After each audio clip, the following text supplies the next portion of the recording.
Good afternoon, viewers. It's been a bit. I'm back again. There's been a lot of things that have been going on in the last 2 to 3 weeks, and I sort of had to reassess what I'm going to go into to instruct you again. As I repeat, it's all about teaching you younger folks, high school, GEDs, high school dropouts, what's going on in our law enforcement and judicial system.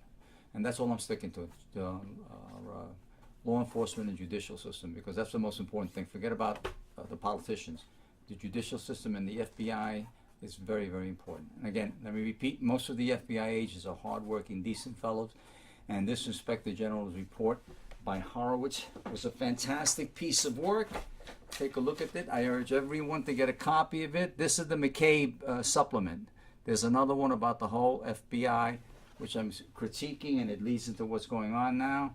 In addition to that, there's a little bit of the comparison that we have here between my participation as the original member of ODALE, the Office of Drug Abuse Law Enforcement Agency of Fear, under Richard Nixon, and we're comparing that to what's going on today, particularly with the Inspector General's report regarding oversight of the FBI and the Department of Justice. This is literally a 600-page book that's fantastic, that your tax dollars pay for, and that's just to reiterate.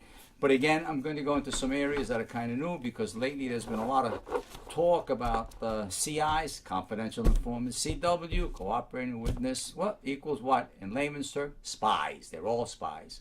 Whatever these spies were sent for and whatever these spies warrants were made up, it certainly doesn't look on the surface to have been something that should be tolerated by the American public at all. I mean, it's something that we have to address, no matter how long it takes to get to the bottom of this. I've never met Jimmy Kallstrom, but he's a retired FBI agent that comes from my time, and he probably stated as best as anybody can. He just doesn't believe where these people like Struck Page and all these other individuals that came out, where did they come from? What academy? I mean, there wasn't that type of individual. I mean, there's always been bad apples. Hansen was an FBI agent that was a Russian informant, and I understand there's rumors about somebody high up in the echelon of being one today. In addition to that, CIA had their own. They had Aldrich Ames, and the FBI had Richard Hansen. So these are things that have to be addressed. The biggest problem I have is when you have people in positions of power that could alter documents, change affidavits, and request different things. Our systems of checks and balances within the Department of Justice didn't work. I'm becoming a little bit more curious about when transpired with this whole thing started with this guy. Rosenstein was appointed by Sessions, who recused himself, and then Rosenstein decided to walk back into the president and ask him to hire Mueller, and then he walked back out, and when he didn't hire him, he appointed him special counsel. I don't understand the whole scenario. Hopefully we'll all get to the bottom of it, but let me stick to what the issue is, and as far as debriefing you and breaking down the Inspector General's report. Again, I stress, get a copy of it. The executive summary is pretty clear. It goes into a lot of issues, but there's separate individual things that I quoted in my past episode regarding some of the interviews that went down with McCabe, who was a second whip, as we used to call him, in the police department. And again, there's a junior agent in New York that discovered the emails on the Wiener laptop from the Southern District. So there are heroes to this. Horowitz is another hero. Admiral Rogers, I understand, is another hero. And lately what's been going down, I've never seen heads of intelligence agencies on television as much as these guys are. But generally, these guys did their service. They retired and quietly didn't go into the wind. They got consultant jobs and did their own thing, but they kept it really below the radar, the way it should be.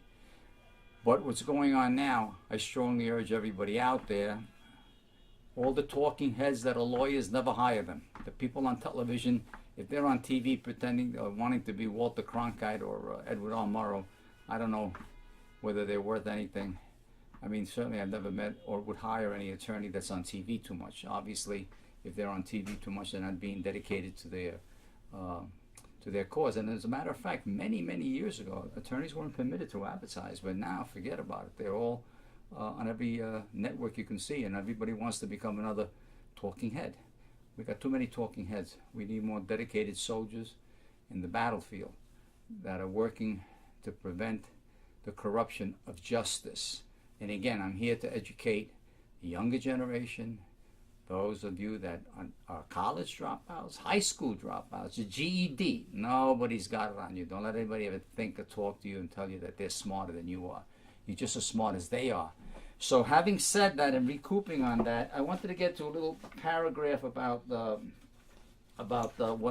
report that we have here. So for example, there's different items that come in here, and we have different people named, and there's a lot of information that's coming about with all these court cases, and there's all I mean, the book is, the Inspector General's report is really fantastic. I mean, the type of stuff that's written in here is just amazing. And I will go through everything, and I will go to anybody that needs any information regarding this. Where this guy Comey came from, I have no idea. I mean, this guy is an enigma. His behavior is totally baffling. I mean, I don't understand this guy. For them to stand up, well, I do understand it. I think what happened with Comey, his claim to fame is when he hid behind a curtain and he prevented Berto Gonzalez from getting some sort of order signed by Ashcroft. Apparently, in Mueller's eyes, he became Sir Galahad, and that led him to become appointed upon Mueller's recommendation to be the director of the Federal Bureau of Investigation. I'm sure today Mueller must regret that.